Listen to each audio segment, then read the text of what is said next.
On my 18th birthday, my cousin Blake got a shiny Rolls Royce. Me? I got a plastic garbage bag and kicked out the front gate. That is not a metaphor. I wish it was metaphors at least have the decency to sound expensive.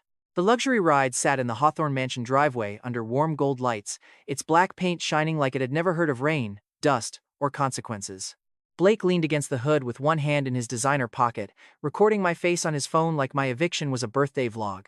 Smile, Landon, he laughed. You are finally leaving the basement. Big day for everyone. Behind him, my Aunt Victoria stood on the steps in a pearl-white coat, her posture absolutely perfect. Her expression was soft enough for a charity photo and cold enough to freeze drinking water. Beside her stood my Uncle Marcus. Checking his watch like kicking me out was making him late for something more important, maybe polishing the empire he stole from my dead parents. Victoria looked at the black trash bag in my hand and sighed. Do not make a scene, she said. You are 18 now, and adults survive on their own. I looked down at my belongings. 2 shirts, 1 hoodie, and a pair of worn sneakers with one sole already giving up on life. A toothbrush. A cracked photo frame I had hidden behind a wine rack in the basement. That was my entire inheritance, apparently. Marcus stepped closer, lowering his voice but not quite enough. Staff stood by the door, security watched from the gate, and Blake's phone was still pointed at me. You have leeched off this family long enough, Marcus muttered. We fed you and gave you shelter. Do not come back here pretending we owe you anything more. Shelter. That was what they called the basement wine cellar. A freezing room with stone floors, 0 windows, and the constant smell of dust, old corks, and rich people pretending fermented grapes were a personality. I had slept there from age 14 to 18. 4 long years under their house, close enough to hear their loud parties upstairs, but far enough that nobody had to pretend I existed. I could have shouted. I could have screamed that my father built Sterling Atlas before Marcus even learned how to fake a boardroom smile. I could have said my mother's shares belonged to me, not Victoria's expensive handbag collection or Blake's shiny new birthday cars. But I had already said all of those things before. At 14, I screamed until my throat was raw. At 15, I begged them to just show me my parents' will. At 16, I asked why my parents' lawyers stopped calling. By 17, I finally learned that people with stolen millions do not get scared when a powerless kid tells the truth. They just shut the basement door. So, on my 18th birthday, I stayed completely silent. Blake just laughed anyway, turning his camera slightly. Look at him, he mocked, still acting like someone went and stole his kingdom. Bro, if your parents wanted you to be rich, maybe they should have been better drivers. My fingers clenched tight around the garbage bag. For a second, the driveway completely vanished. Instead, I saw my father's old study. Warm wooden shelves. My mother's hand resting on my shoulder. I was 13, maybe younger, sitting in front of a birthday cake with a tiny toy Rolls Royce in my hands. It was silver, palm-sized, and my dad made a massive show of handing over the toy keys. When you turn 18, he told me with a warm smile, we will get you the real, full-sized version. My mother kissed my forehead, whispering that we should not get him anything too big so he stays humble. My father laughed, and I did too. Back then, I thought promises from people who loved you lasted forever. Then, the memory shattered, and honestly, reality was about to hit him hard. Blake's phone, Victoria's icy glare, and the trash bag twisting in my hand. My mother was dead, my father was gone, and their massive empire belonged to the exact people who turned me into their servant. And the only car waiting for my milestone birthday was parked right behind the smug cousin who had been wearing my life like a stolen jacket. Victoria flicked her eyes towards security. Open the gate, she ordered. The security guard hesitated for half a second. That tiny hesitation was the closest thing to real sympathy I received all night. Marcus noticed and snapped his fingers now. The heavy iron gate groaned open. I walked right through it, garbage bag slung over my shoulder. Blake followed just far enough to keep recording. Happy birthday, basement boy, he sneered. The gate slammed closed behind me. I stood on the sidewalk, waiting for something inside me to shatter loudly. But nothing did. It just folded quietly like a paper cup under someone's heavy shoe. I walked until the mansion completely vanished behind the dark trees. I kept going, because stopping meant thinking, and thinking meant remembering I had nowhere to sleep. By midnight, the city felt freezing. I finally found a narrow alleyway behind a closed restaurant. The dumpster smelled absolutely awful, but the cold metal blocked the wind. At that point, I was in no position to negotiate. I sat down beside it, clutched my trash bag against my chest, and stared up at the narrow strip of sky. Great job, I muttered to myself. The richest orphan in America, sleeping right next to yesterday's seafood. My voice cracked right at the end. That cracking voice annoyed me more than the freezing cold. I pressed the heel of my hand into my eyes, trying not to make a sound. The alley was completely empty, nobody was watching. Somehow, the silence made it worse. Humiliation in public is sharp and stinging, but humiliation all alone is incredibly heavy. I thought of my parents. I thought of that tiny silver car. I thought about the parents I never got to see. I remembered Victoria's fake smile whenever she introduced me to guests as their troubled nephew. Then, a sudden light glowed right in front of me. At first, I thought it was a phone, but my phone was dead. And trust me, you won't believe what appeared next. A black rectangle floating in the air, glowing with silver letters that read, Limitless Bank. Invitation available. Do you accept? I stared at the glowing prompt for a long, silent second. I looked around the dark alley. No cameras. No prank crew. No drunk tech bro laughing behind the dumpster. Just me, the freezing cold, and a floating message that absolutely should not exist. I swallowed hard. Either I am freezing to death, I whispered, or the universe has a very weird customer service department. The words accept and decline appeared below the message. I slowly lifted one shaking hand. Maybe I was incredibly desperate, or maybe I was just stupid. But a boy with nothing left can afford to click strange glowing things in dark alleys. I tapped accept. The quiet air split with a soft metallic ring. A sleek black card dropped straight into my palm. It felt heavier than it looked smooth, cold, with silver edges and a single word printed across the front. Limitless. And right under that, written in fine silver letters, was my name, Landon Sterling. For the first time all night, I stopped feeling cold. Suddenly, the floating message shifted: first transaction available. Spend. Receive double. I stared at the black card until my fingers literally hurt from gripping it, then let out a low, dark laugh. Victoria gave me a plastic garbage bag. Something else just gave me a bank. And for the first time since my parents died, I finally had a reason to stay alive. What could a homeless heir buy if every single dollar came back with a twin? My first transaction with Limitless Bank was not a supercar or some flashy billionaire entrance. It was a cheap gas station sandwich wrapped in plastic and absolute emotional damage. The cashier stared at me like I was about to steal the napkins. Honestly, fair enough, I looked like a guy who had lost a fight with a laundry basket. My hoodie was heavily wrinkled, my hair was a wild mess, and I was holding a luxury black card that probably cost more than the store itself. Card, I muttered. He glanced at the card, then up at me. That look on his face said, nice prop, buddy. I could not even blame him. If a homeless kid handed me a high-end luxury card at 1 in the morning, I would assume he stole it too. The terminal beeped. Approved. The cashier stared in disbelief, and honestly, so did I. A small alert popped up in my Vision transaction, $8.42. Limitless Bank cashback, $16.84. My balance updated instantly. I walked out into the freezing city with a cheap sandwich in one hand and my black card in the other. Still broke, still a mess, but $16.84 were sitting in an account that literally didn't exist 10 minutes ago. I took a bite of the sandwich. It tasted like cardboard, salt, and absolute misery. I almost cried anyway, not because it was good, but because it was actually mine. Next, I picked up some water, a cheap charger, and a prepaid phone. Every single transaction doubled my cash. Small amounts? Sure, almost pathetic. But the numbers were actually going up instead of down, and after 4 painful years of watching everything get stripped away from me, this felt absolutely unreal. By sunrise, I had enough cash to book a motel room, old carpet, peeling wallpaper, and a receptionist who kept his mouth shut as long as my card went through. I liked this guy instantly. A man with low standards was exactly what I needed. Swiped once, money doubled back. Standing in the cramped bathroom, steam fogging up the mirror, I watched the grime wash off my hands. My fingers trembled as I opened the trash bag and carefully pulled out a cracked picture frame. There were my parents, smiling behind the cracked glass. Dad in his crisp navy suit, Mom in her white dress, and a 13-year-old me holding that toy Rolls Royce like it was pure gold. I set the frame down. That's when I spotted a cheap ceramic vase sitting on a small shelf by the door. Blue, basic, and probably worth $20 at best. Still, my chest tightened. A vase was how Blake learned my pain was his personal joke. I was only 14, just months after the accident. The Hawthorns had shoved me into the basement, claiming it was temporary. That temporary lasted 4 years. Wealthy families love temporary setups when someone else is doing the suffering. That day, Victoria was hosting a charity lunch. I stood washing heavy plates because Marcus claimed I lacked discipline. Blake strolled in, covered in frosting and looking incredibly bored. He was 13, chubby-cheeked, smug, and fully convinced the world existed just to carry him from one rich room to another. Bring me a soda, Basement boy, he ordered. I didn't move fast enough, so he grabbed Victoria's expensive imported vase from the hall table. Hey, I warned him, put that down. He just smirked, and then he dropped it.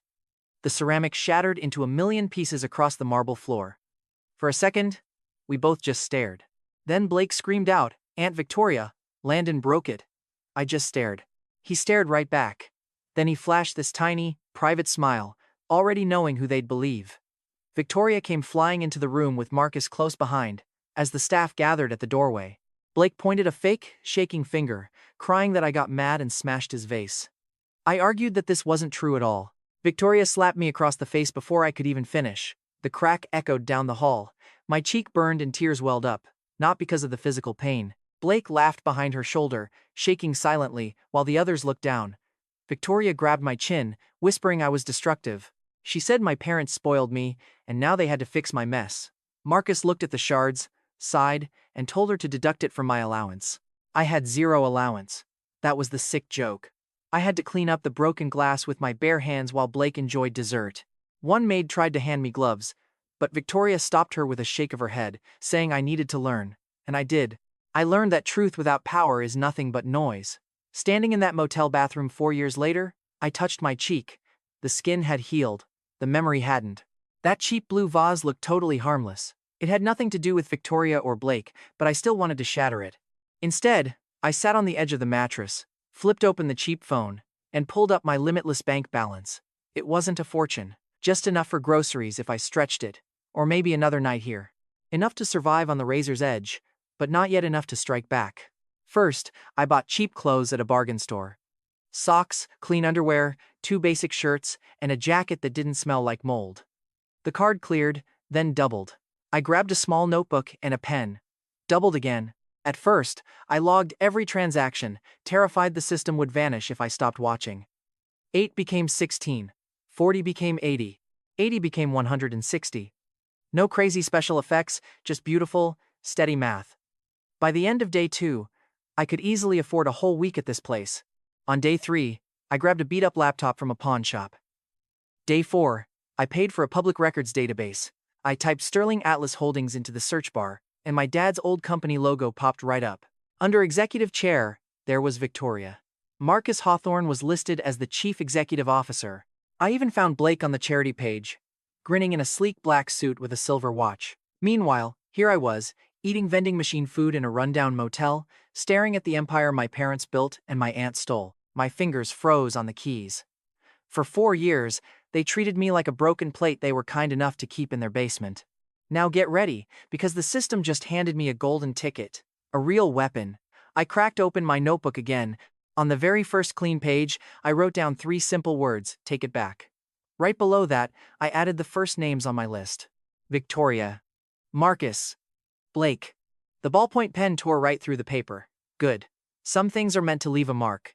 I didn't rush back to the Hawthorne mansion the next day. Sure, it would feel amazing for about 12 seconds, but then Marcus would have security throw me out, Victoria would call me crazy, and Blake would post some dumb video mocking me. With an unlimited black card in hand, and no brain injury, I simply disappeared. That first month was rough. Even with the bank doubling my cash, I had to survive the delay between spending and getting paid back, but I quickly learned the rhythm. Buy, wait for the return, spend again, and keep a low profile. Never ask questions where poor folks acting curious makes the rich suspicious. Food became motel nights. Motel nights became a tiny, cheap room. The place smelled like stale sugar, the heater knocked constantly, and my window faced a literal brick wall. But you and I both know privacy beats a good view any day. I bought a used desk, then doubled my money. I bought a laptop that didn't freeze when opening multiple tabs, doubled. Then, I paid for online courses in finance, corporate law, inheritance, and accounting. My money kept doubling. But that was when a pretty brutal truth hit me. Cash can multiply. Time can't. I wanted my revenge right then and there. I wanted to march straight into Sterling Atlas and rip that smug, perfect smile right off Victoria's face. But every single document I uncovered only dragged me to another one. Every shell company led to some new signature. The public filings had massive gaps made for wealthy thieves to hide in. I was 18, furious, and completely out of my depth. Move too fast, and I'm just a trashy headline. Troubled orphan targets his guardians. Bitter, angry nephew attacks the family business. Unstable heir gets manipulated by outsiders. Victoria probably had that exact press release ready to go. She absolutely loved planning out other people's misery. So I hit the books. I spent cash because in this game, spending money is how you make it. I bought better tech, better data, better advice. I learned just enough to realize I needed someone way smarter than me. And that is how I ran into Naomi Cross. Her office sat on the 5th floor of some cramped building between a tax clinic and a divorce lawyer. No fancy marble, no fake receptionist with a headset, just a simple glass door and a woman in a dark blazer who looked like she could sniff out fraud through concrete. She gave me a single look and told me I was way too young. "You are pretty observant," I replied. Her mouth twitched. She said I wanted a complete forensic audit of the Sterling Atlas documents. "That is no school project," she warned. "No. Can you pay?" I slid my black card onto her desk. She did not even touch it, warning me that cards can decline. "Mine does not like to," I said. Cocky, I know. I regretted it instantly. But when the transaction cleared, her eyebrow raised slightly, which was basically a standing ovation from her. I laid out just enough to get her started. My parents, Elliot and Grace, the crash, the adoption, the hidden will, the shady transfer of the company, the basement, the birthday eviction. Naomi just listened quietly. When I was done, she opened a drawer, grabbed a legal pad, and scribbled a single rule at the top: follow control, not grief. I told her that sounded incredibly cold. "It is just accurate," she countered. "If they robbed you, they masked it in control structures, shares, proxies, board votes. Your grief was just their distraction." Right then, I knew I liked her. Not in a warm, fuzzy way. I was definitely not in a warm chapter of my life. But I loved that she did not hold my hand and call me brave. Brave is for people who have zero actual options. But Naomi had tools. Over the next 3 years, we quietly laid the groundwork. I finally left that room above the bakery for a tiny place with a lock that actually worked. Soon, I upgraded to a spot where the neighbors did not scream at the walls. Eventually, I got a place big enough for 3 monitors, case files, and my parents' old photo. And Limitless Bank? It grew right alongside me. I bought groceries, got double back. Bought a car, got double back. Snapped up small properties through clean shell companies, got double back. I paid for expert consulting, background checks, and private eyes, and got double back every single time. The system never cheered for me or offered comfort. It just rewarded action. The more I spent, the higher my balance soared. And every single time that balance jumped, I remembered Victoria telling me that real adults survive on their own. Fine, I was going to survive so incredibly well that she would choke on my success. Meanwhile, Naomi tore through the old estate paperwork. Some pages were clean, way too clean. She uncovered signatures filed on days they were supposed to be traveling. Then, she hit a suspicious trust amendment, dated right around my parents' fatal crash. She even tracked down an offshore shell company that was touching Sterling assets before Marcus ever took the reins. None of it was a smoking gun yet, but it was more than enough to keep us digging. While we worked, the Hawthorns lived like royalty. Blake's social media feed became my most hated daily briefing. He was constantly flaunting luxury watches, clubs, and charity galas, smiling next to Victoria like he was some kind of saint. Every single picture was a reminder that he was funding his playboy lifestyle on my parents' bones. Then, a video popped up of him taking delivery of a custom Rolls-Royce. I watched that clip 3 times. I wasn't being dramatic or looking for pain, but look closely at this. The date of that post is everything. It was Blake's 18th birthday. There was Victoria, clapping right next to him while Marcus handed over the keys. The caption read, "Our prince deserves the world. Their prince." I shut down the clip and opened my notebook. On the very first page, right under my plan to take it all back, I wrote a new line. "Birthdays matter to them." That wasn't a business strategy, it was just petty. But sometimes, being petty is the best compass. By the time I turned 21, I kept my head down and lived incredibly simply. That was the whole strategy. To the Hawthorns, if they even remembered my existence, I was just some broke orphan who had dissolved into cheap rentals and bad luck. But behind closed doors, my empire was growing. The money was real, the assets were real, the shell companies were fully operational. My underground shares in Sterling Atlas were just small enough to keep me hidden, but large enough to secure me a board seat whenever I wanted. Then, one rainy night, Naomi marched into my place carrying a thick file and a look that instantly made me sit up. "What is it?" I asked. She said Blake's 21st birthday is next week. "I survived his 18th, so I am thrilled," I joked. But she told me they are hitting an exclusive auction for a rare, limited edition Ferrari. She tossed the folder onto my desk. Inside was a sleek, glossy photo of the machine. Read, "Low. Totally obnoxious. Exactly Blake's trashy taste. For a second, I remembered holding that plastic toy Rolls Royce at 13. Then I pictured Blake posing while I was kicked out with a garbage bag. I just smiled. Naomi watched me carefully. Landon, she warned. What? That smirk usually means I should ask if we are still playing it smart, she warned. We are, I assured her. She countered that I did not need that car. No, I agreed. But neither does Blake. The very next day, I registered one of my clean shell companies for the auction. Not under my real name. Trust me, the Hawthorns had no idea they were about to go up against an invisible bidder. And I was about to buy back my very first birthday present. Blake strutted into the Barrett Motor auction like that Ferrari had already agreed to marry him. He wore a loud white jacket and a blinding watch. Right beside him, Victoria floated in pale silk, flashing that fake, practiced smile she always used when cameras were close. Marcus trailed behind them with 2 assistants and the smug look of a billionaire who treated prices like mere suggestions for poor people. I was nowhere near that room. At least, not physically. But my proxy was. A quiet, gray-haired bidding agent named Mr. Alvarez sat near the back, armed with a phone, a paddle, and dead-set instructions. He had absolutely no clue why I wanted this specific car, nor did he need to. Total discretion was built into his hefty fee, and I paid very well. I watched the live feed from a private office 2 blocks away, keeping my Limitless Bank dashboard open on another monitor. Naomi looked pretty exhausted. She joked that normal people usually just celebrate turning 21 with a slice of cake.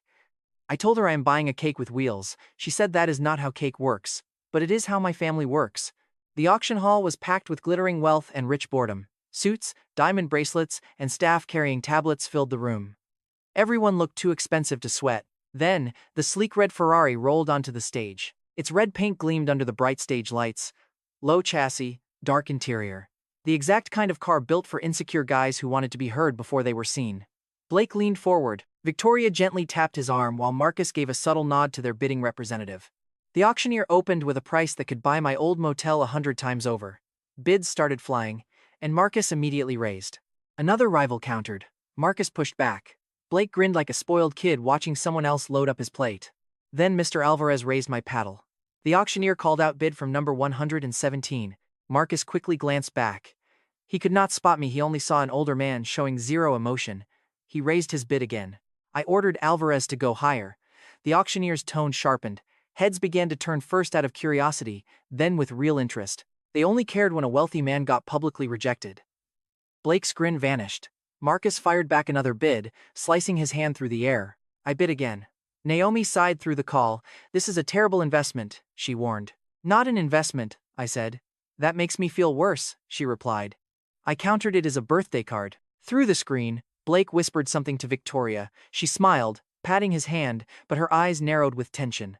The first real crack. Marcus leaned close to his representative. They bid again. I countered before the auctioneer could even finish speaking. A few wealthy guests laughed quietly. Not at Marcus. Not yet. Just at the situation. That is how public humiliation begins in elite rooms like this.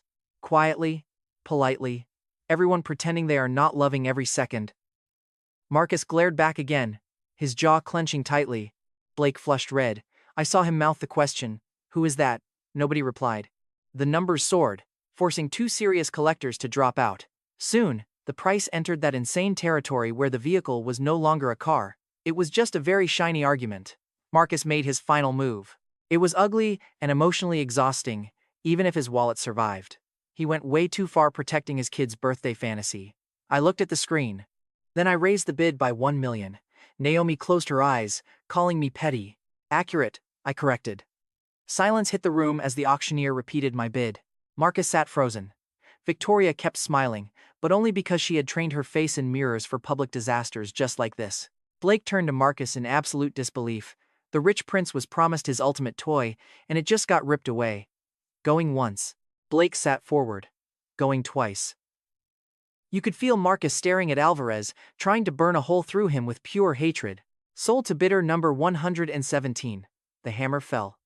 Blake jumped up so fast his chair screeched against the floor. Several guests turned, and someone even whipped out a phone. Dad, Blake snapped under his breath, you promised me this was handled. Marcus grabbed his wrist. Sit down, he hissed. Blake whined, I wanted that car. Victoria leaned in with a tight, fake smile, whispering not here. That only made it worse because Blake never understood boundaries. His entire life had been spent getting handed whatever he wanted in public. Across the room, the famous Serena Vale watched, resting her chin on her hand. Everyone in the media industry knew exactly who she was. Her family owned massive media networks and held enough power to turn tiny rumors into absolute nightmares. She was elegant, brilliant, and famous for asking questions that make powerful men sweat through their expensive suits. On my camera feed, her eyes drifted from Blake to Alvarez, then to my bidding paddle, and back to Victoria. This girl spots the trap before anyone else notices smoke. Good, because I wanted a smart witness. But not just yet. Nobody in that hall had any idea I was behind this. They only saw a mysterious rival. Blake saw a stolen toy. Serena saw a massive mystery. I saw the ultimate birthday payback. Limitless Bank processed our anonymous payment. The return hit my secret bank account like silent thunder. The funds doubled, and so did the glorious insult. After the stream cut, Naomi leaned closer. "You look pleased," she noted. I told her I am just being mature. She sighed, pointing out I bought a useless supercar just to ruin a birthday. "Exactly," I replied. "That is called personal growth." A small smile twitched on her face. Later that night, Blake posted absolutely nothing. No photos, no fake grins, and zero captions about being blessed. Total silence. For a spoiled kid like him, going silent online is basically a funeral. The next morning, Naomi messaged me. "Serena Vale just requested ownership files on our anonymous shell company." I read the text twice and smiled. Not because she knew the truth. She did not, but someone smart finally noticed my shadow. Shadows are incredibly useful, as long as the people staring at them never look back. The Hawthorns blamed the lost auction on bad luck. That is hilarious, since their entire fortune relied on keeping me down forever. Blake bounced back the way all spoiled brats do. He bought a flashy watch, posted a gym selfie complaining about haters, and pretended that losing a rare supercar in front of the city elite was a deep spiritual lesson. Marcus coped by screaming at his staff, while Victoria just kept smiling harder. Then came the massive waterfront development project. Sterling Atlas announced the project with glossy mock-ups and polished speeches. Victoria stood proudly beside a miniature model that looked like a rich guy's sterile dream of nature with all the actual life removed. A resort, private villas, high-end retail, a massive marina. They even planned quiet walking paths for people who wanted to feel humble between champagne deliveries. The only problem? The land itself. A tiny plot of land sat right in the middle of their project zone, not huge, not flashy, but absolutely vital. Without it, their master plan looked like someone took a massive bite out of it. And Naomi spotted it first. On our morning call, Naomi warned me my aunt was already boasting before the deal even closed. Talk about careless. That is my favorite kind of bold. The plot belonged to a family trust wanting a quick, clean sale. Victoria and Marcus assumed they would easily grab it, even inviting big investors to a private victory lunch. They had their glossy blueprints ready.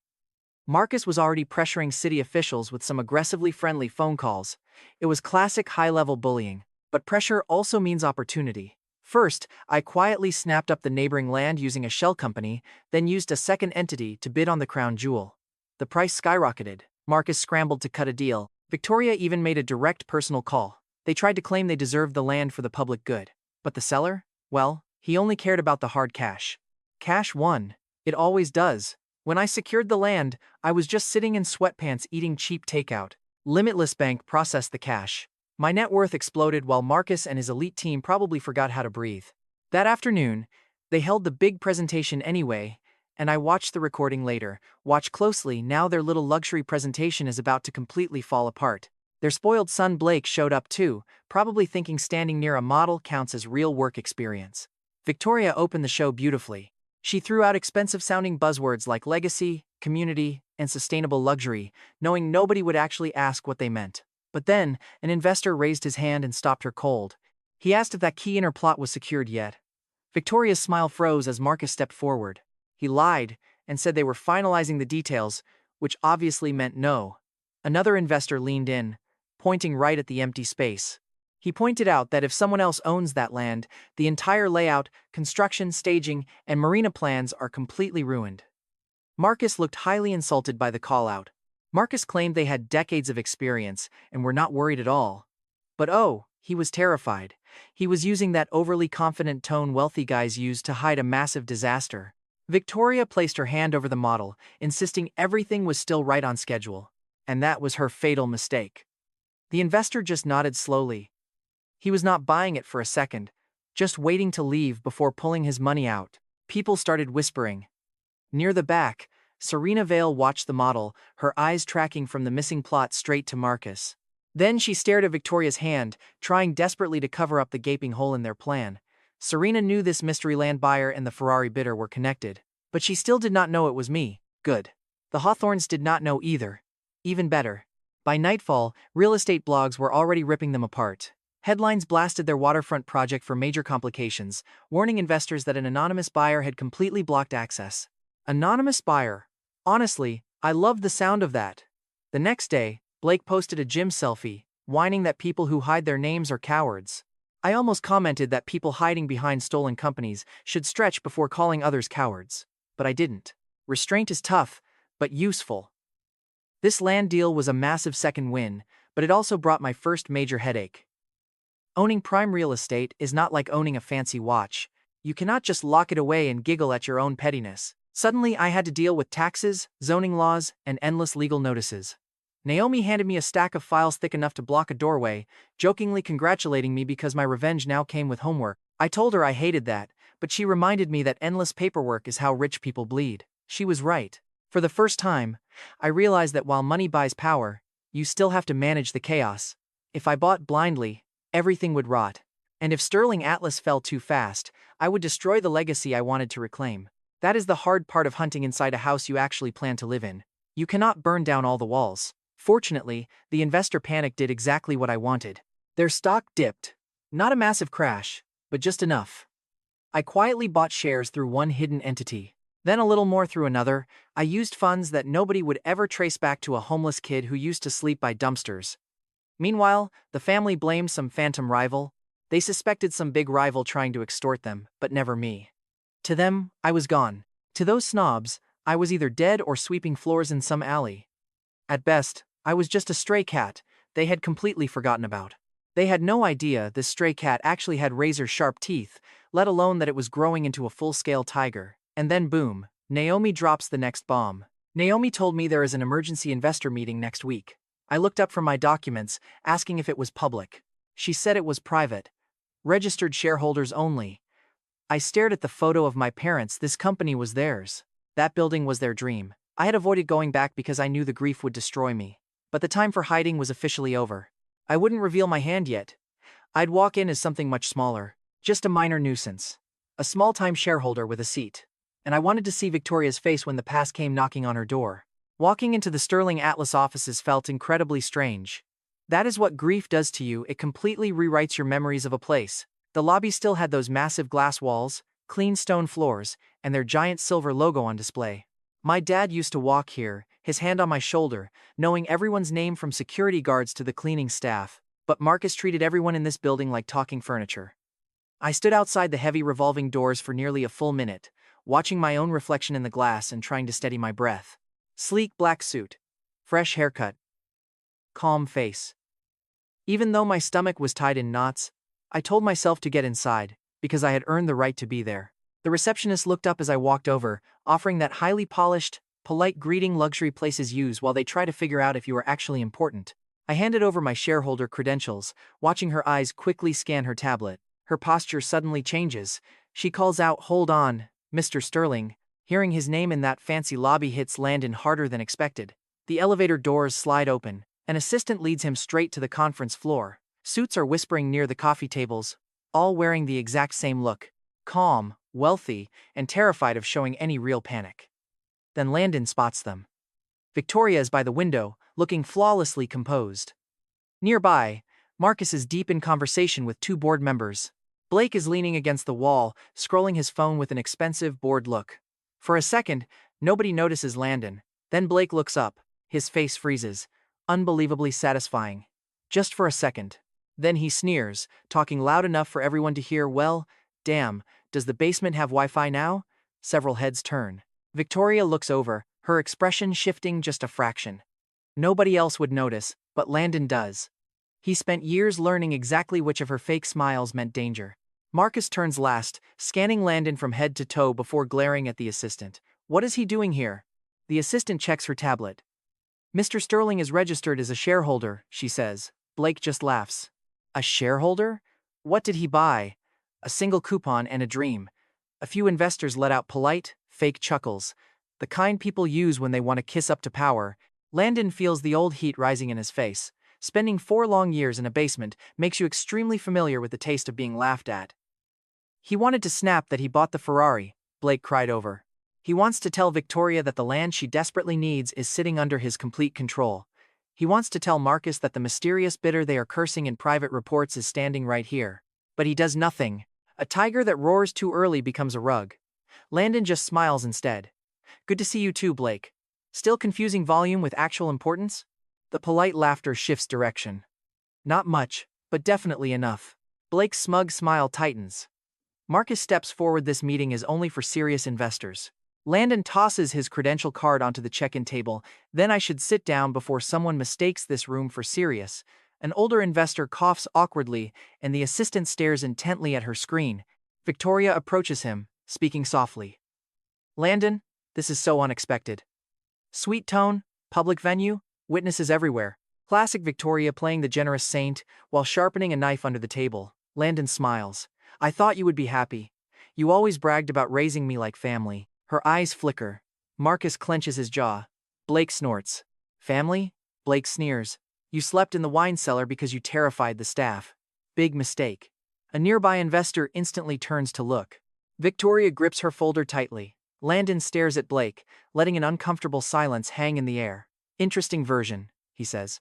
I just remember the basement having a lock. Nobody gasps. Real people rarely do that outside of trashy television. But several conversations instantly die. A board member slowly lowers his coffee cup. Marcus quickly cuts in. We are not here to discuss family history, Marcus snaps. No, Landon replies. We are discussing company history. He takes a seat. Blake glares at him like Landon just sat right on his birthday cake.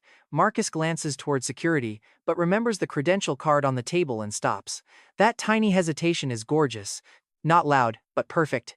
Just a powerful man realizing the rules he used to throw Landon out do not work inside this room anymore. Now, watch this. The meeting begins as Marcus drones on, about market rumors and hostile pressure from unknown rivals. Those unknown rivals? That is Landon, wearing a dozen clean masks and holding one very calm expression. Victoria speaks next, highly praising the company's stability while talking about legacy and responsibility. Every time she says legacy, Landon pictures his father's forged signature under hers on those stolen documents. When questions open, he raises his hand. Marcus deliberately ignores him, but the older investor sitting nearby speaks up. The young shareholder here has a question, he notes. Marcus has no choice but to look. Landon keeps his voice steady. Can management explain why certain inheritance-linked asset transfers from the Sterling Family Trust were suddenly consolidated under Hawthorne-controlled companies after my parents died? The room goes completely still. They do not need to understand the complex financial math. They heard inheritance, and they heard the name Sterling. They see Victoria's fake smile completely freeze. Marcus snaps back way too fast, claiming this is not relevant to today's agenda. Landon nods. Of course, stolen history usually hates agendas. Blake aggressively pushes off the wall. You little trash. Victoria grabs his arm before he can finish, saying his name sweet but deadly sharp. He stops. Good boy. Sit, stay, and inherit stolen wealth. Landon keeps those thoughts to himself. That is real growth. The meeting proceeds, but the atmosphere has completely shifted. Investors are watching Marcus much more closely now. Employees outside peer through the glass doors. Victoria keeps her chin up, but her fingers tap anxiously on her folder. They still do not suspect Landon as the mysterious bidder. They still think he is just a minor problem, a bitter, angry orphan with a few shares and a loud mouth. A cat with sharp claws. Perfect. Because claws can scratch, but tigers wait. After the meeting, Blake shoves past Landon by the elevator. Enjoy your cheap little chair, he mutters. It is the only thing here you will ever own. Landon watches him walk away. Suddenly, his phone buzzes with a link sent by Naomi. Blake is showing off online again. A short video from a private jet, glass in hand, with a flight attendant standing nearby looking completely miserable. The caption reads, "Some people are born to serve." Landon stares at the screen for a long moment, letting out a cold, humorless smile. And just like that, Blake hands him his next weapon. The idiot loved cameras until they turned on him. Of course, the video starts as a total flex. Blake could not even sit near leather seats without bragging that they were imported luxury. He is lounged in a cream chair, sunglasses pushed in his hair, drink in hand, while his other lazy hand points at an attendant in the aisle. Smile, he demands. You are on my story now. The poor woman does not smile, but Blake just laughs. Don't be shy. People like you should thank people like me for making you visible. He said that. I watched his clip twice, not because I liked it. I watched for the angle. A second phone captured everything from behind the cabin partition. No filters, no rich boy glow. Just Blake, raw and ugly, spitting venom at a working woman. Naomi sent the file with a quick text. He does half the work himself, she wrote. I replied. It is his only real talent. The flight attendant was too terrified to go public. I get it. Rich jerks like Blake, make sure service workers stay quiet. Smile or lose your shifts. Take the insult as a joke or get fired. So we handled it cleanly. Naomi hired a labor attorney for her, and I quietly funded the whole thing through untraceable accounts. She agreed to release the video anonymously, with legal backup ready if the family tried to crush her. The footage leaked online right before breakfast. By lunchtime, it went completely viral. Blake Hawthorne attacks flight attendant. Air says service workers should just be grateful. Spoiled brat has a private jet meltdown. That last headline was not mine, but I definitely respected it. Blake tried to salvage things within 2 hours. That was his second mistake. His first was existing. His apology video featured a boring sweater and a library he had never read. He said he was sorry if his words were misunderstood. That word, if, misunderstood. The laziest, most cowardly escape word ever. And the comment section tore him apart for it. So did investors. This is the moment the board realized their golden boy was actually a total liability. Sterling Atlas was about family, and Blake just ruined it. Sponsors quietly stripped his name from the upcoming charity gala. 2 major partners paused their social campaigns immediately. Business outlets started asking if the company had a deep culture problem. The stock dropped. It was not a death blow, but it was enough. While Blake got roasted alive online, I swept in to buy up shares through shell companies. The limitless bank system did not care if my cash went to lawyers or revenge logistics. It just rewarded my massive spending. It only cared about the output. Spend, and get double back. Make another move. The math was brutally simple. Over in the corporate media room, Victoria stood rigid, watching her son crash and burn on screen over and over. Her face stayed perfectly calm. Her hand did not. She slammed the remote, restarting the video 3 times. Do it again, she demanded. The PR director shifted nervously in his chair. The PR guy muttered that the wording was the issue, not the edit. Victoria snapped that her son was tired, but the director noted Blake told her to be grateful. Victoria smiled coldly. Tell them he did not mean it that way, she commanded. Classic Victoria. Why fix the rot when you can just paint over it? Marcus wanted to blame an invisible enemy, claiming this was a setup. He knew someone was squeezing them after the land deal. He was completely right. He just had the wrong target. He suspected rival funds, corporate predators, or maybe even Serena's media allies. He never suspected me. To Marcus, I was just a bitter orphan who stumbled into a meeting with a tiny stake and an attitude, a stray cat showing its claws. He did not realize that Cat paid for the secret camera angle. Later, Serena Vale called me. I almost let it go to voicemail.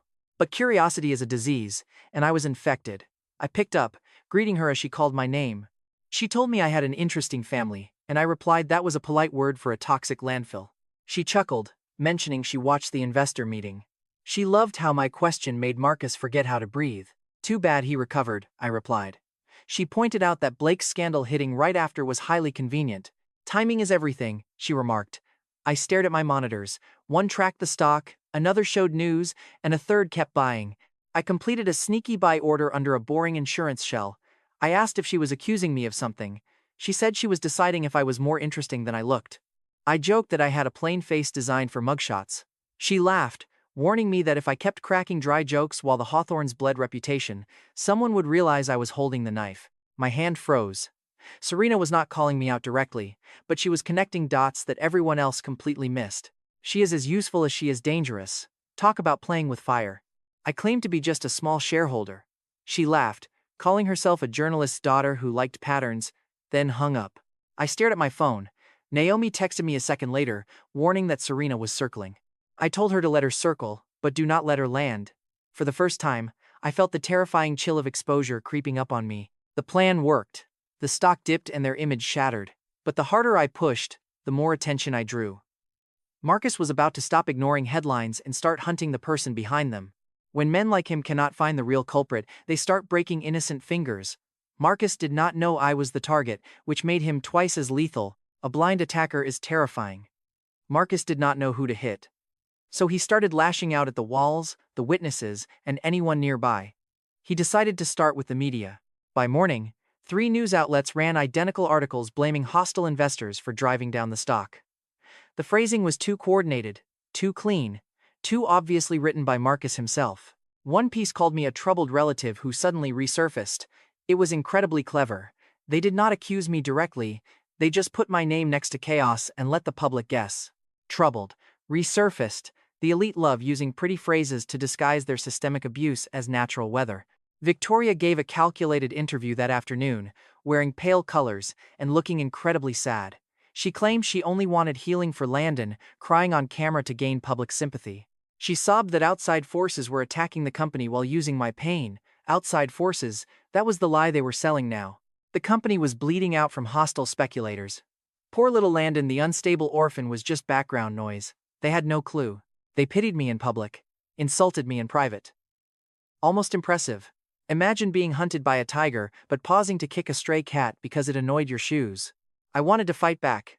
I wanted to release one statement. Show exactly who raised whom, who slept where, and whose names were on forged documents. Naomi held me back. Not yet, she warned. Her voice over our encrypted call sounded tight, sharp, and totally serious. Marcus is baiting you, she said. If you defend too precisely, he locates your pressure points. So I just let Victoria play the tragic aunt? For now? I hate for now, I snapped. I know, she said. That is why I am saying it slowly. She was right. I hated that too. Then Marcus escalated. A legal challenge slammed into one of my proxy setups, a shell entity I used to quietly buy early shares. Not my deepest shield. Not trash either. He disputed filings, demanded disclosures, and pushed to freeze pending transfers. Meanwhile, a key witness Naomi wanted went completely dark. The guy was an old estate clerk from the year my parents died. He knew enough to live in fear, but not enough to feel safe. Naomi nearly had him. Then total silence. No calls. No replies. The apartment was empty when our investigator drove by. My hands went ice cold as Naomi told me. Is he dead? I asked. No sign of that, she replied. But he is gone. That did not make me feel any better. The next strike targeted Naomi directly. Her office was not fancy, but it was her space. File shelves, 2 desks, and a coffee machine that resented its own existence. But check this out, when I arrived that night, the front lock had been completely drilled open. Drawers were yanked out. Papers were scattered across the floor. Her framed license sat face down on the carpet. The coffee machine was smashed, which felt entirely personal. Naomi stood right there with her sleeves rolled up. You should not have come here, she said. You should not be getting threatened because of me. I told her I bill extra for threats. Not funny, she snapped. It was a little funny, I muttered. Her hands were steady, but her face was pale. I looked at the mess. Did they get anything? Some copies, she said, but nothing original. I keep the real files where men like Marcus never look. Where? I asked. She gave me a dry look. Nice try. Even then, I almost smiled. Then my phone buzzed with another alert. One of my shell entities was compromised enough to become dangerous. Not fatal, just dangerous. I had to cut it loose, transfer the funds, and let the rest burn before Marcus followed it deeper. Money vanished. Legal fees piled up. My main play had to be delayed. Limitless Bank could grow money. It could not erase exposure. That night, sitting in Naomi's ruined office, I made my ugliest choice so far. I sacrificed the shell. On one monitor, the entity went dark. On another, market data kept moving, completely uncaring that 3 years of careful hiding had just lost a layer. Naomi watched me from across the desk. You are angry, she said. Brilliant deduction, I replied. You want to hit back immediately, she said. Also brilliant, I replied. Do not. I looked around the wrecked room. They came after you. Yes, she said. And if you reveal too much because you are angry, they win more than this office. That was the problem with revenge. People always sell it as fire. Most days, it is just accounting with a dagger under the table. I paid for emergency security for Naomi. The system actually returned double on the expenses. Apparently trauma has a rewards program now. I paid for backup lawyers, storage, relocating a vulnerable witness, and digital cleanup. Each purchase made me stronger. Each buy reminded me someone would bleed before this was over. The next morning, Marcus appeared on a financial broadcast. He sat there in a navy suit, calm and serious. Sterling Atlas is being targeted by anonymous financial actors, he said. We will protect our shareholders from manipulation. Then the host asked about me. Marcus smiled faintly. Landon is a young man with a painful history. I hope he finds peace before others use that pain for their own agenda. I paused the video. There it was again, the pat on the head. You see what he is doing, right? Poor Landon. Bitter Landon. Useful Landon. Small Landon. Not dangerous. Never dangerous. I stared at Marcus's frozen smile on the screen. Keep thinking that, I muttered. Naomi called 2 hours later. Her voice sounded completely different. What did you find? I asked. When they tossed my office, they missed something in the files. Victoria's team had internal audio from a farmer settlement meeting. I think they saved it by accident in a shared archive. Useful? I asked. Ugly, she said. I leaned back. Ugly was useful, Naomi continued. And Landon? Yeah? There is a reference in that same archive to an old, sealed accident review. Your parents' crash. The room went quiet. Inside me, Marcus had hit the walls looking for a shadow. He had cracked one open, and behind it, something old was waiting. Victoria Hawthorne built her public image on charity events, soft interviews, and that fake smile rich people use when they want poor people to feel grateful for crumbs. One recording almost ruined all of it. Almost. The audio came from a private development meeting for the waterfront project. A group of displaced farmers had refused the first settlement offer. Their land sat near the route Sterling Atlas wanted. They were not famous or glamorous, not the kind of people Victoria invited to galas unless cameras were hungry. In the recording, a project manager warned her that the farmers were angry. Victoria's voice came through crystal clear. I do not care if they are angry. Give them some change, smile for the local paper, and make them move. If we delay this project for every farmer with a sad story, we may as well hand the company to beggars. I listened once. Then again. Naomi watched me from across my apartment desk. Her office was still being repaired, so my place had become command center, legal bunker, and emotional disaster zone. I tell Naomi she sounds exactly like she did when she slapped me. Naomi doesn't ask about it, she already knows. Do you want to leak it? She asks. I just stare at the audio file. The smart, strategic move is to say yes. But honestly, my angry side is already hitting the upload button. But then I think of the everyday workers. If Sterling Atlas stock crashes too fast, innocent employees suffer. Projects freeze up. Real people lose their livelihoods. The farmers get a week of headlines, then still get crushed. Revenge felt much simpler back when I slept beside a dumpster. Down there, every massive tower looks like it should fall. But when you get close enough to see the real faces inside, destruction gets complicated. I tell Naomi to leak it, but with legal support and actual independent news outlets. I want pressure that actually helps the farmers, not just makes Victoria sweat. Naomi nods, warning it is pretty expensive. I tell her good. Limitless Bank loves expensive. We fund legal counsel for the farmers through a clean path and pay for all their documentation. We pay for independent reviews and hire tight security for their organizer after Naomi warns me Marcus won't stop at angry emails. Every dollar spent returns double, but the guilt doesn't. Look at this, the tape drops on Thursday, and by noon it is everywhere. Headline after headline blasts Victoria Hawthorne for calling farmers beggars as the Sterling Atlas scandal explodes over their luxury resort. Huge crowds gather outside the Sterling Atlas building. Farmers in dirty work jackets stand with city activists, office workers, and reporters smelling blood. One sign reads, "Sad stories built your resort." Another sign declares, "We are not beggars." That one really sticks with me. Above them, the building screens loop Victoria shaking hands at flashy charity events. This massive protest takes shape right under her smiling face. You seriously cannot buy that level of perfect irony. Well, technically I funded it, but still, Victoria responds within mere hours. She stands at a lobby podium with reporters crowding around, Marcus by her side, and thank God Blake is nowhere near a microphone. Her eyes look teary, but it is totally professional. She claims she is absolutely devastated her words were taken out of context. Typical excuse, out of context, the favorite cousin of being misunderstood. She claims her life is all about service, blaming anonymous attackers for trying to hurt her company. Anonymous attackers, she has no idea. She doesn't even look my way. I stand at the very back, visible enough to ignore, but too small to fear, just a bitter orphan with sharp claws. Her eyes sweep past me once. Zero recognition, no idea who I really am, just pure irritation. Marcus spots me too, his jaw tightening as he marches over the moment the press conference wraps up. Marcus asks under his breath, if I enjoy watching decent people get smeared. I ask, enjoy what? I point past him toward the crowd, noting that the decent people are actually outside holding signs. His smile vanishes.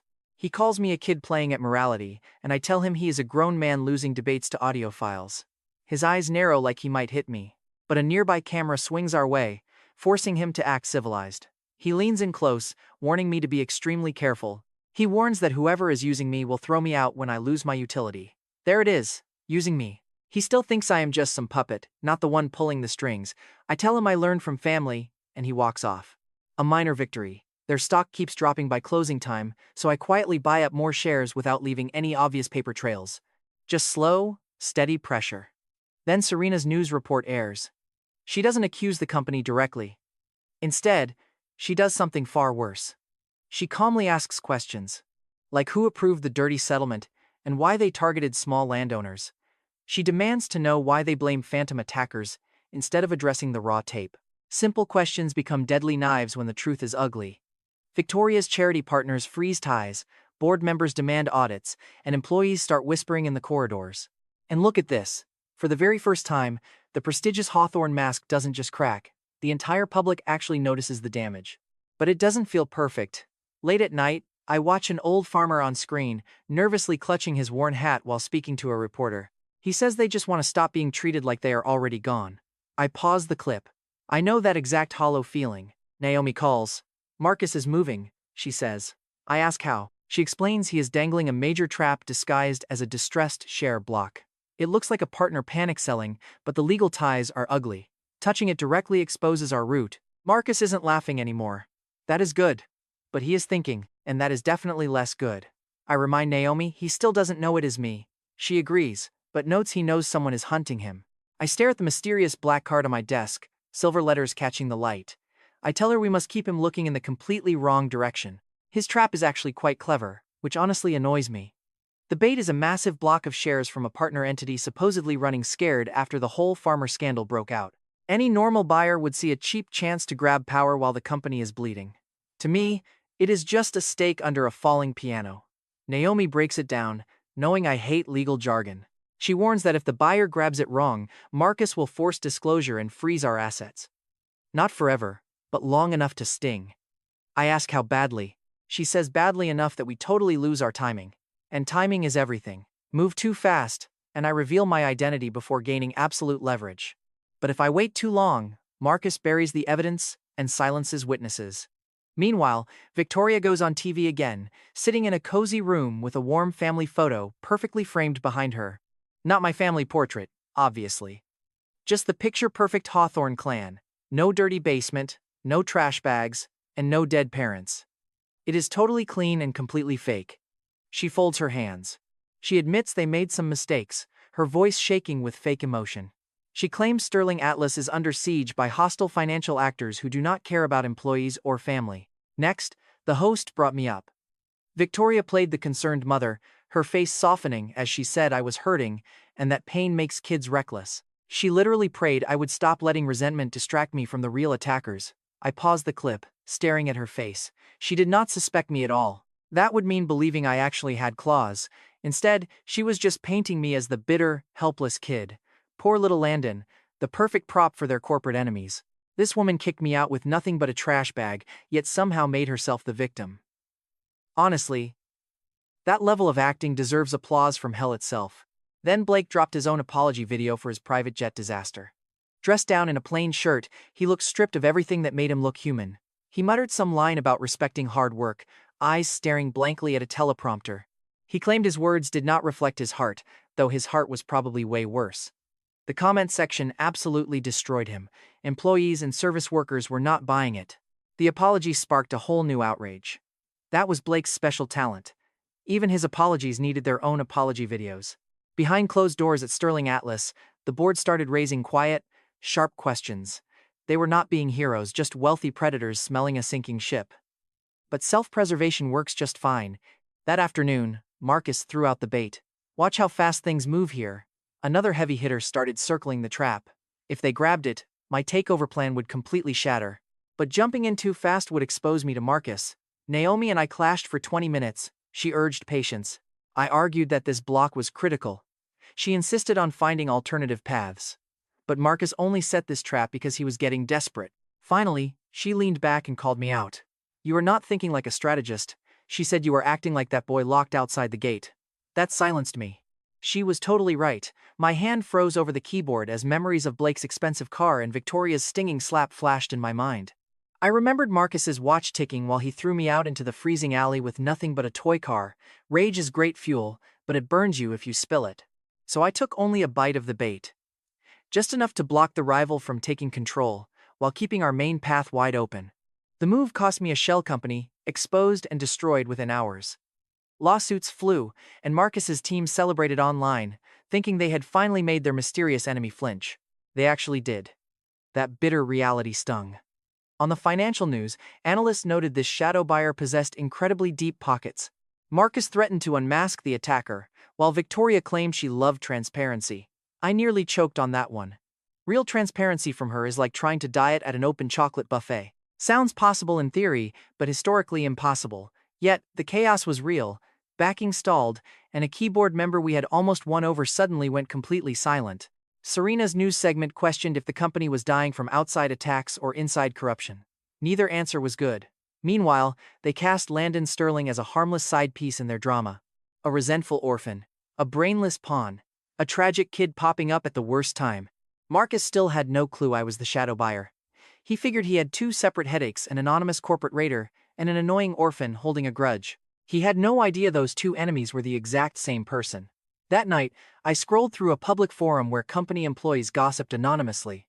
I just watched. One post stood out. The user claimed they worked there under Elliot Sterling and remembered his quiet son. After the accident, the boy vanished, and human resources banned questions. A reply asked if the basement rumors were actually true. Another user wrote that their aunt worked there, and the kid was basically their cook. Victoria's perfect family facade was rotting. She tried to make me look small. But now, everyone wondered why I was treated like garbage.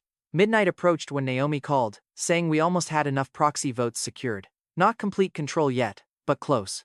It was enough to corner the board so Marcus could not bully them. Almost, she confirmed. I despised the word almost. Then she delivered the real bomb. Marcus had called an emergency meeting for tomorrow morning. Here we go. A classic double trap. Marcus wanted to crush the shadow buyer before our power solidified. He still believed his enemy was faceless, and that I was just some stray cat begging at the door. I stared at the black card on my desk. Next, I looked at my parents' old photo. My father always said powerful men trip up when they assume everyone else is beneath them. Marcus spent years looking down on me. Fine. Tomorrow, I will let him enjoy that comfort a bit longer, right before I rip his entire empire out from under him. Marcus strutted into the boardroom like he owned the place. Men like him always confuse loud talking with actual power. Wear a nice suit and yell first, and they think they win. The boardroom sat high up on the 43rd floor. Huge glass walls, black table, and my dad's old company logo steel carved on the wall. I walked in dead last on purpose. Visible. Weak. Annoying. Right on cue, Victoria spotted me, flashing that fake, soft smile that instantly brought back dark memories of the basement. She whispered my name, saying this was no place for personal vendettas. Classic. A harmless stray cat with tiny claws. To her, I was just a muddy stain on the rug, not a hurricane. Blake sat nearby, furiously scrolling his phone, his face stressed from all the brutal headlines. He glared as I sat down. He mocked my businessman act, so I asked if he was still filming pathetic apology videos. Across the table, a board member choked back a laugh. Small victory, but I took it. Marcus stood up and immediately started shifting the blame to outside forces. He blamed biased media, angry activists, and faceless short sellers, looking to sink an American giant for quick cash. But he never suspected me. Not even a little. When our eyes met, he looked at me like a tiny coffee stain on his sleeve. Annoying, sure, but completely harmless. Marcus addressed the board, claiming minor distractions had allowed outside enemies to muddy the waters. Suddenly, several board members glanced my way. A minor distraction. I stared down at my pen. If I smirked now, I would ruin the entire trap. Marcus kept pushing, demanding emergency authority to freeze suspicious proxies and protect the company. Meanwhile, his team began passing out folders. Thick, expensive folders, the kind meant to make weak arguments feel heavy. Victoria looked at me with fake pity, telling me to leave because I had suffered enough. Suffered enough. How cute. She said it like my misery was just bad weather, not a family project she personally ran. I finally looked up and asked if she meant before I mentioned the basement again. A director nearby nervously shifted in his chair. Her eyes hardened for a split second, then softened as she sighed that I was troubled, and they did their best. Right then, a phone buzzed on the table, then another, then three more. The first files had arrived. Naomi's timing was absolutely perfect. Board members opened the secure tablets, and one by one, their faces completely dropped. Not shock yet, just intense attention. Now we are talking. Marcus saw the shift and demanded answers. Director Paul Harrington adjusted his glasses, muttering that they were proxy confirmations. Marcus immediately frowned. Marcus asked who. Multiple entities, Paul replied. Marcus's sharp smile returned as he declared this proved his point about being attacked by outside money. He still had no idea it was me. He was staring at the smoke while ignoring the match in my hand. Then, Serena's broadcast went live. Nobody planned on watching it, but everyone did. Her face appeared on screen, calmly explaining that new documents raised massive questions about land deals and media manipulation linked directly to the Hawthorne family. Marcus slammed the table, yelling to turn it off. Nobody listened. Now look at that, that is the first real crack. Sometimes rebels do not announce themselves, they just keep the screens playing. Then, Naomi's second packet dropped. Trust amendments, paper trails, and direct evidence of their threats against the missing estate clerk. This was getting dirty. It did not reveal everything at once, but it was enough to make the board realize a hard truth. Marcus and Victoria were only protecting themselves. I quietly watched Marcus look around. Directors were avoiding his gaze, reviewing files without even asking for his permission anymore. The general counsel was whispering to an assistant, while Victoria sat frozen. Finally, Blake stopped scrolling through his phone. What is happening? Blake whispered. Nobody answered him. That was definitely new for him. Marcus pointed at Paul's tablet, demanding the names behind these hidden entities. His gaze swept the room, ignoring me completely, before landing on the lawyers. He demanded it now. I was sitting 10 feet away, holding a pen, completely calm, while he hunted for a tiger he thought was outside. Victoria tried to salvage the room with a gentler approach, pleading that they were being targeted. She warned against letting anonymous cowards hide behind paperwork and emotional distractions. That last jab was aimed straight at me. I let it slide, not because it did not hurt, but because some insults are much sweeter when they ripen. A vote was called. Marcus protested loudly, but the general counsel quietly advised the board to proceed. Quiet won. The emergency powers Marcus demanded failed. Instead, the board ordered an independent review, locking down their control over several key actions. This would slow Marcus down and stop Victoria from hiding files, securing my hidden assets for the next phase. The self-proclaimed king had completely lost control of his courtroom. He stood there, breathing heavily while directors looked away. Victoria tried one last desperate move, suggesting they speak privately as a family. I stood up and reminded her we were private for 4 years while I slept in their basement. Silence gripped the room. You can practically feel his panic here. Blake stared at his mother, terrified for once, as I grabbed my folder and walked right out. Marcus instantly followed, his heavy footsteps echoing right behind me as he barked my name. I ignored him.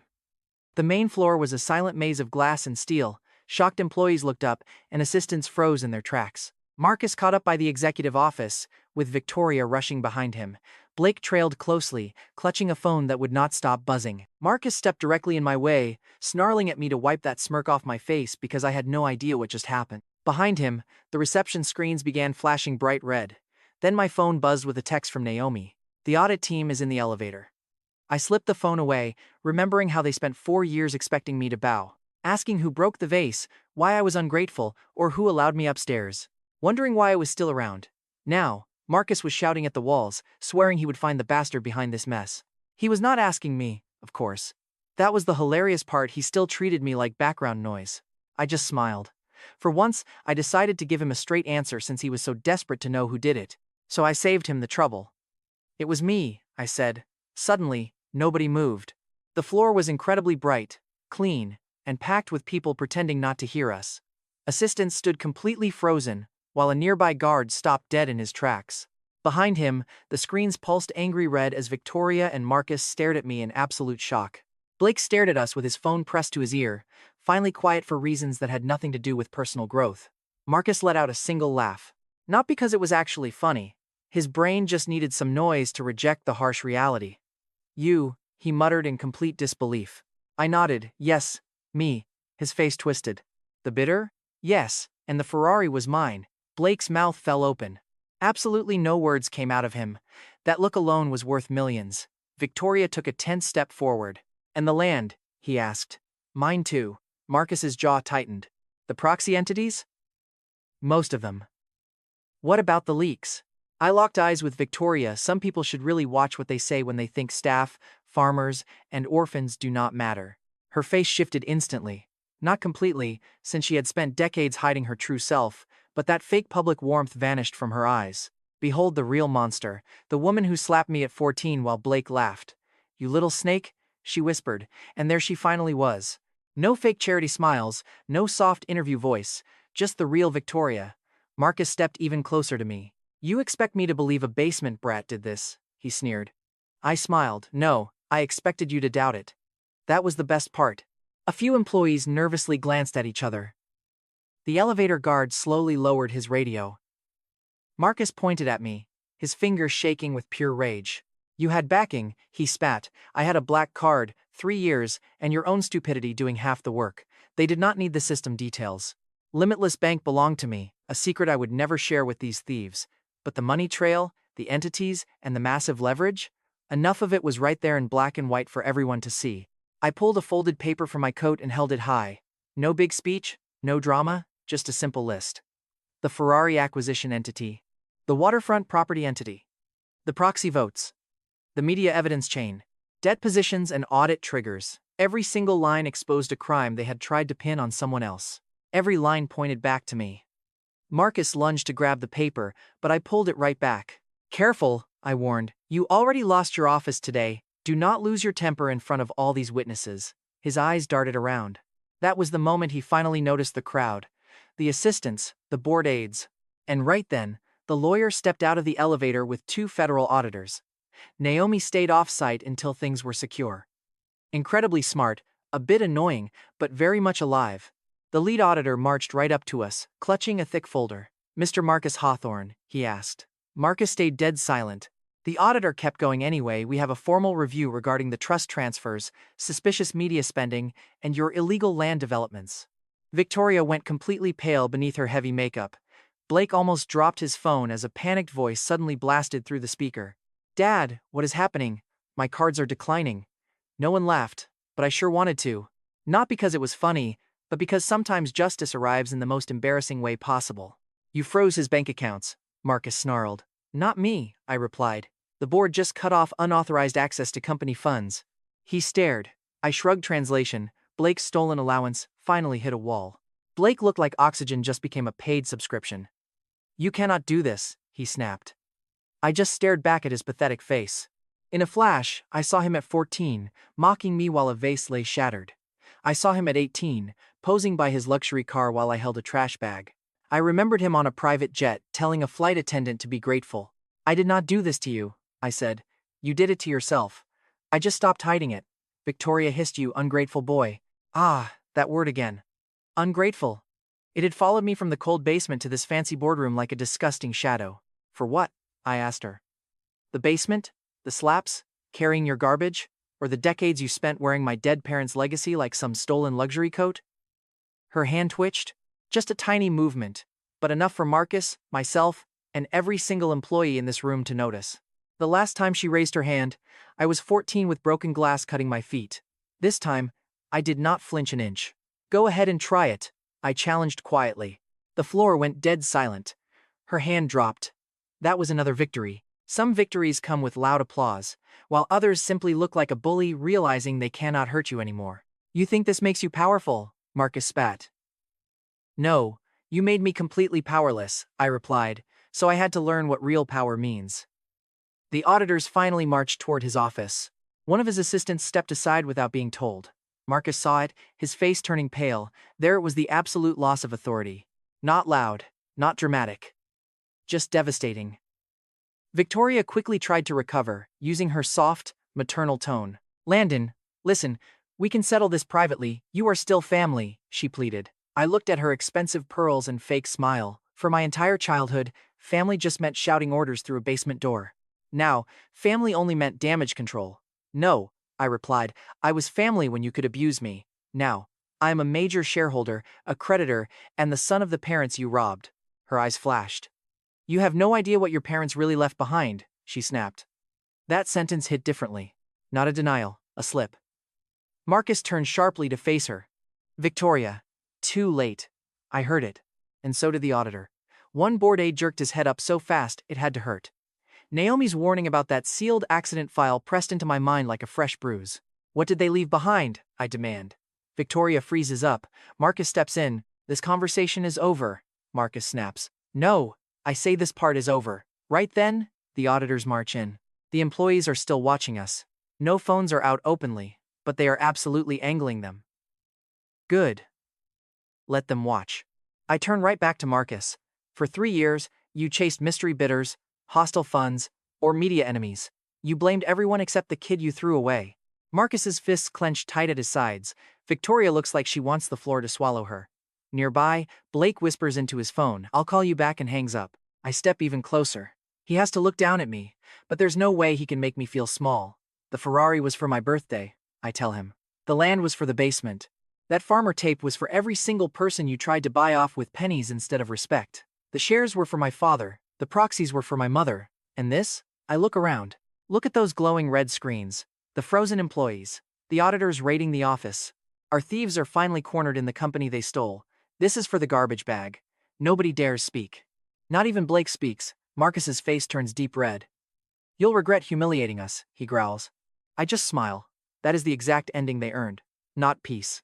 And definitely not forgiveness. No soft family hugs in a room packed with lawyers. Just Marcus furious, Victoria totally exposed, Blake panicking, and me standing exactly where my father should have stood. No longer locked outside the gate. Happy birthday to me, I say. Suddenly, the elevator doors slide open.